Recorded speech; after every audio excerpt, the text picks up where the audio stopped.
Muy bien, bienvenidos a Periodismo de Datos. Una especialización que tiene que ver con números, una especialización que tiene que ver también con periodismo de investigación. En esta sesión voy a hablar sobre fundamentos, origen histórico y, evidentemente, esa relevancia contemporánea que tiene el periodismo de datos, no solo en el mundo, también en El Salvador. Hablemos de qué es el periodismo de datos. Periodismo de datos es una especialidad periodística que consiste en recabar, en analizar grandes volúmenes de información mediante softwares especializados, con el propósito de hacerla comprensible para la audiencia a través de artículos, infografías, visualizaciones interactivas o aplicaciones de consulta pública. En el periodismo de datos, los datos como fuente o como herramienta pueden ser el origen de una historia o el medio para verificarla y narrarla. Es una disciplina interdisciplinaria, es decir, converge con la estadística, con la informática, con el diseño y las ciencias sociales. Está orientada hacia la audiencia, es decir, va a traducir grandes volúmenes de información en relatos accesibles y verificables hacia la población.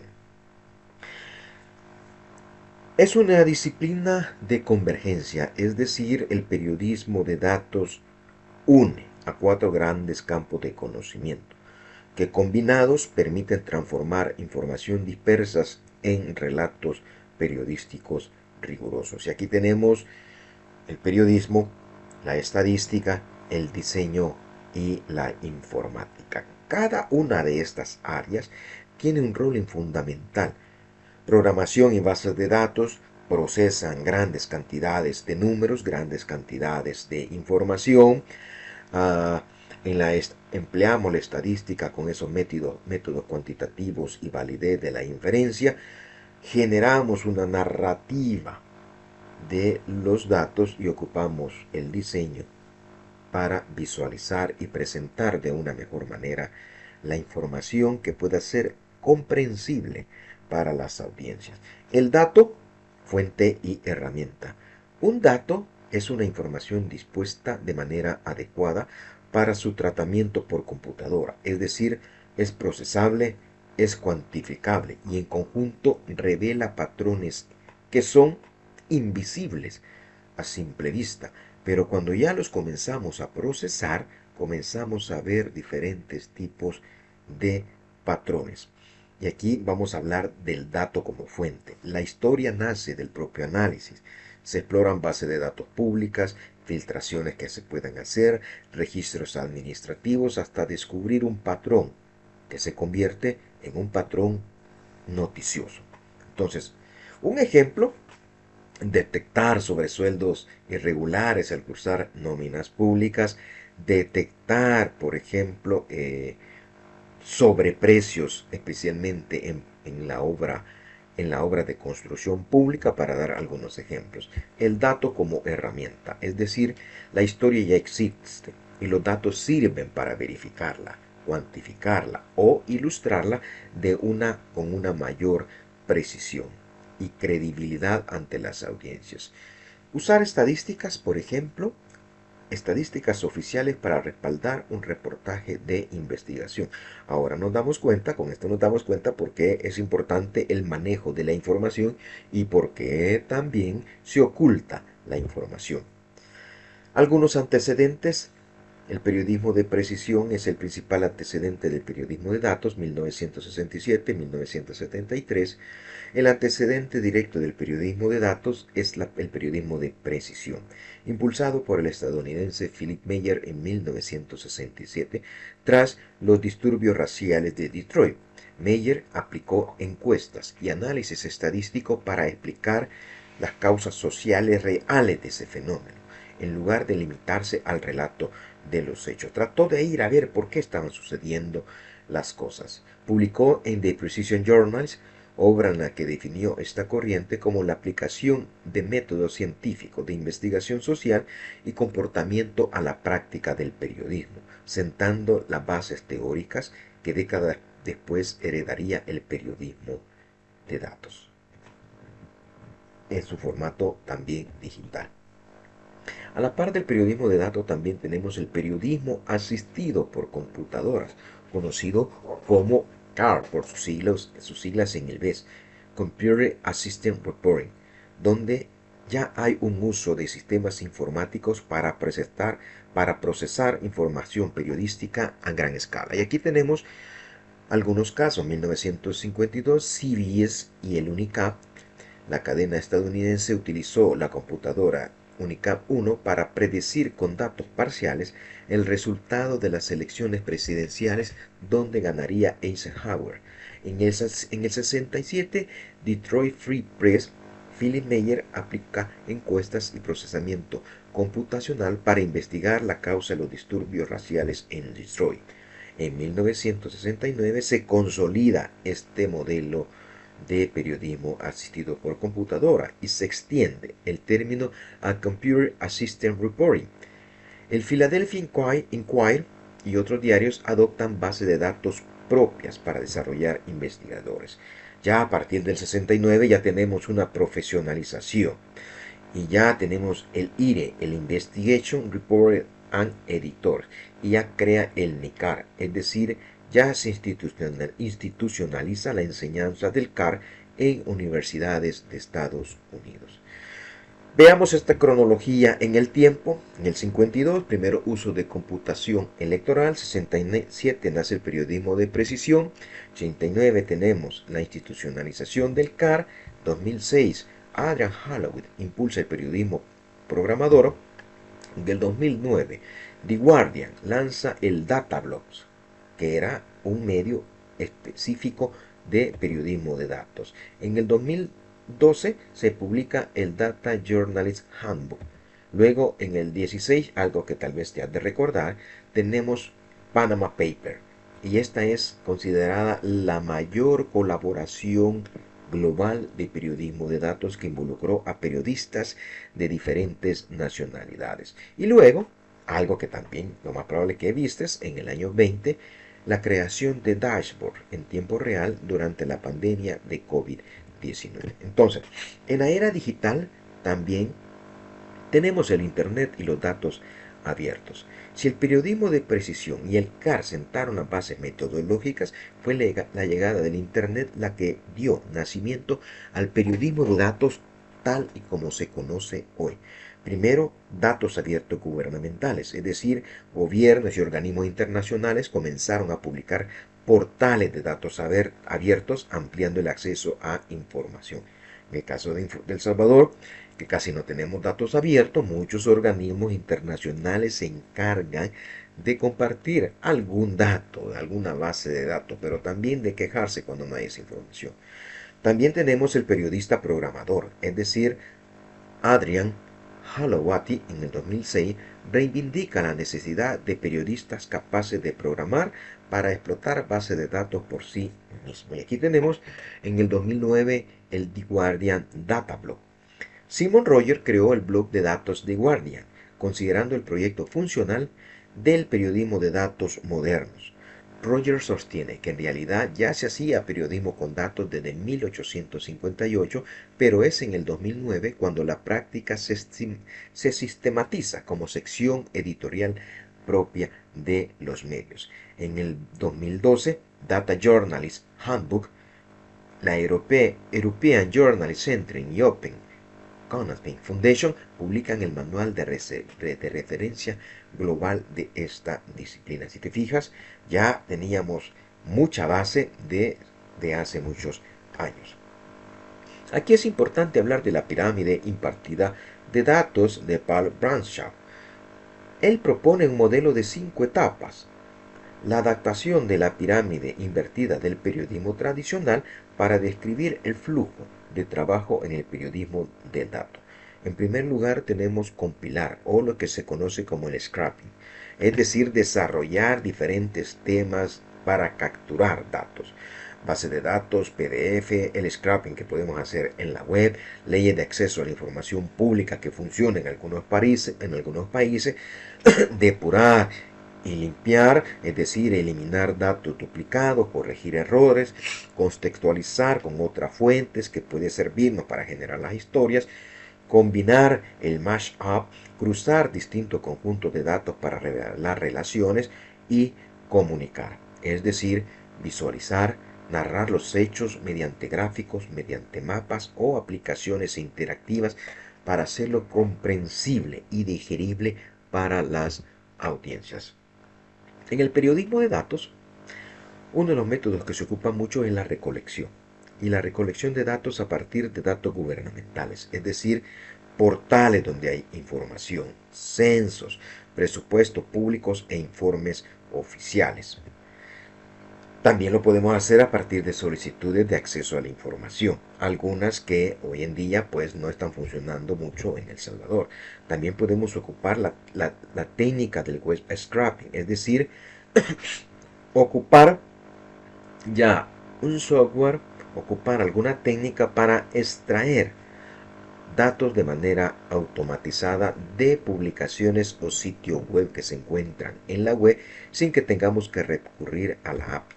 Filtraciones, los leaks, documentos confidenciales que son entregados por fuentes anónimas a organizaciones periodísticas, el crowdsourcing, que es la colaboración ciudadana o la colaboración en equipo para recopilar información, y las APIs y sensores, es decir, flujo de datos en tiempo real, redes sociales, satelitales, estaciones meteorológicas, etc.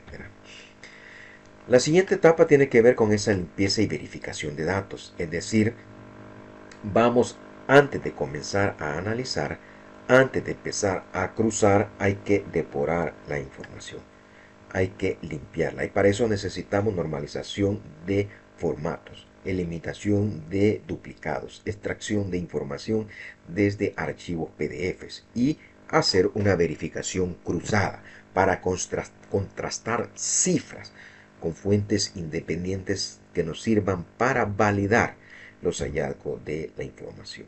¿Qué herramientas se ocupan en esta etapa? Tenemos OpenRefine, que es para depuración, Tabula, que es extracción de tablas en PDF, Excel, Google Sheet para validación rápida, Python, Panda y R para limpieza programática y bases SQL para control de integridad referencial. El tercer paso tiene que ver con el análisis de datos, es decir, cuando ya hemos depurado, el periodista aplica métodos estadísticos y computacionales para identificar patrones, tendencias, anomalías y relaciones significativas. Y esto es lo que se va a convertir en un hallazgo. Y ese hallazgo es el que se va a convertir en un enfoque periodístico, que se va a convertir en una historia y en un titular. Aquí tenemos una estadística descriptiva, es decir, medida de tendencia central, distribución, validación para caracterizar el fenómeno, el análisis de las diferentes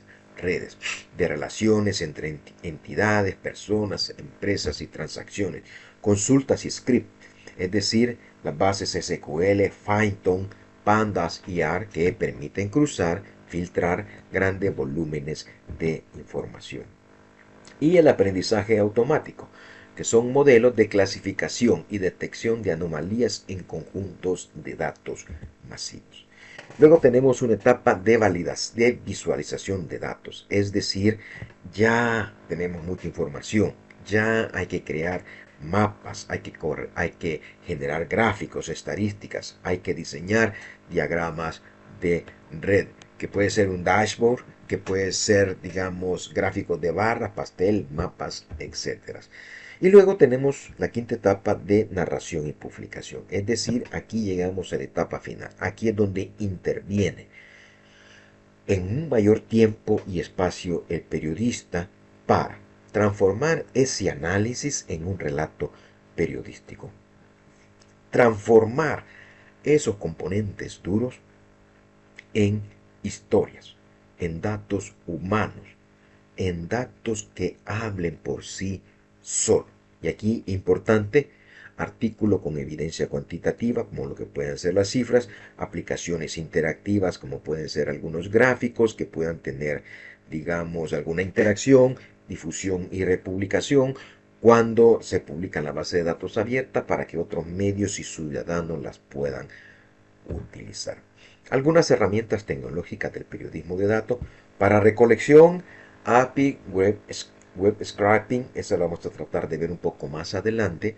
Para limpieza, Tabula, Excel, que son los que más podríamos conocer. Para análisis, bueno, aquí ya análisis de datos a partir de Python, de lo que es base de datos SQL, visualización, Data Wrapper, Flourish, Tableo, DJ3. Y para publicación, bueno, SMS interactivos en GitHub y plataformas propias.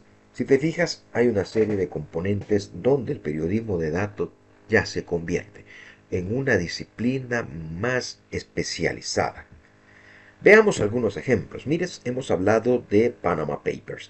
Panama Papers 2016, que fue la mayor filtración de documentos en la historia del periodismo, coordinada por el Consorcio Internacional de Periodistas de Investigación.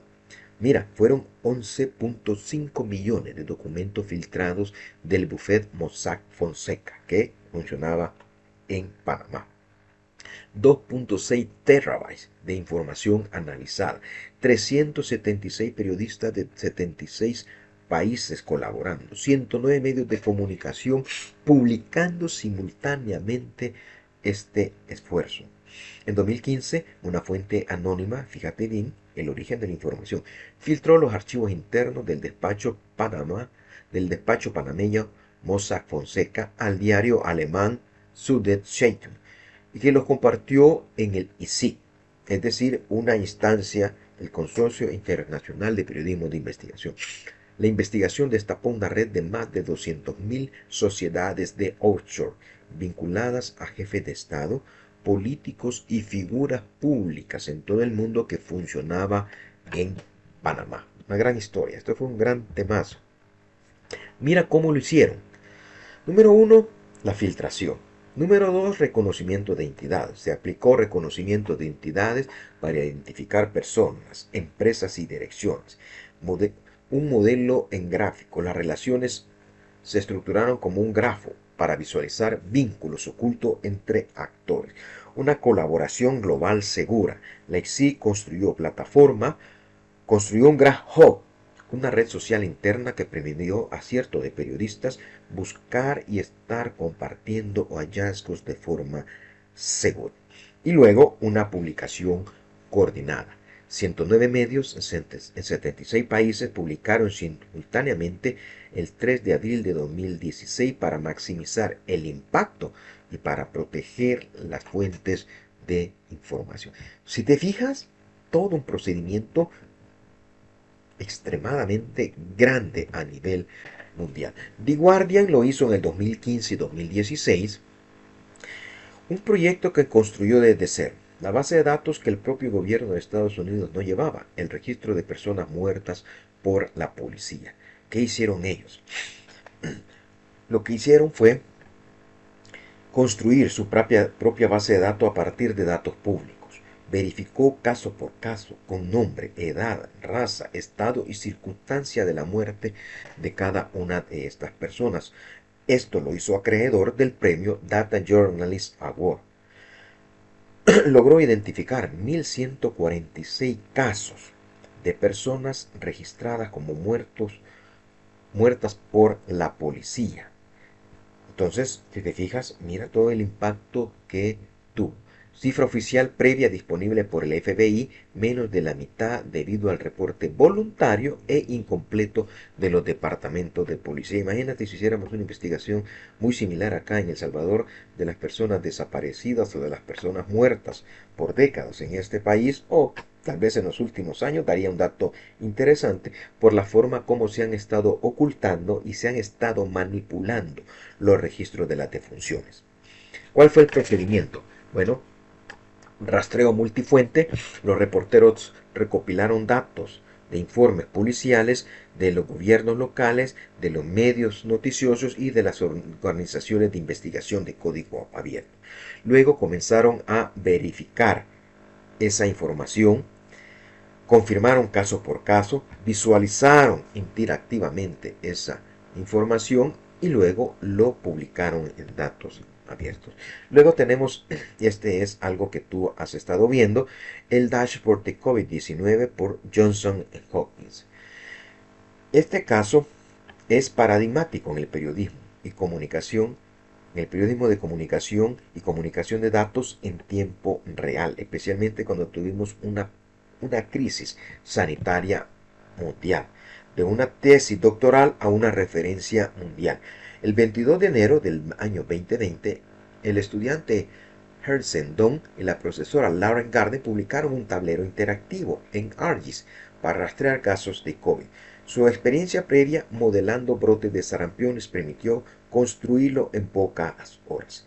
Y aquí tuvieron una recolección automatizada, fíjate bien, ocupando la técnica del web scraping, de datos de fuentes oficiales como la MS, el CDC en Estados Unidos y Ministerio de Salud. Hicieron una fusión de datos, homologaron a fuentes con distintos formatos en una sola base, desarrollaron un control de calidad, un servicio propio de detección de anomalías para filtrar errores y la publicación abierta. Los datos se compartieron en un repositorio público en GitHub. Tuvieron, mira, 226 mil millones de solicitudes de datos recibidas en el tablero en 30 meses de operación. Más de 3.6 mil millones de visitas acumuladas, consolidándola como la referencia mundial de la pandemia. Mira qué importante, mira qué fundamental se convirtió en cómo este dashboard sirvió. Yo recuerdo en la época de la pandemia cómo en esa época fue muy fundamental el componente de, digamos, verlo, el componente de revisarlo. Y fue digamos, un sitio informativo de mucha referencia para el periodismo mundial. Y lo digo para El Salvador, pues yo lo ocupé mucho como referencia cuando vivimos la pandemia. En síntesis, el periodismo de datos consolida el vínculo histórico entre el periodismo de precisión, el CAR y las tecnologías digitales de la información. Su metodología, recolección, limpieza, análisis, visualización y narración aporta un rigor verificable a la función social del periodismo. Casos como Panama Paper, The Counter, The Dollar for Dog, el dashboard de la YUD demuestran su capacidad de generar transparencia e impacto público. Con esto cierro nuestra primera sesión que tiene que ver con esa introducción al periodismo de datos. Ha sido un gusto acompañarte en este primer encuentro.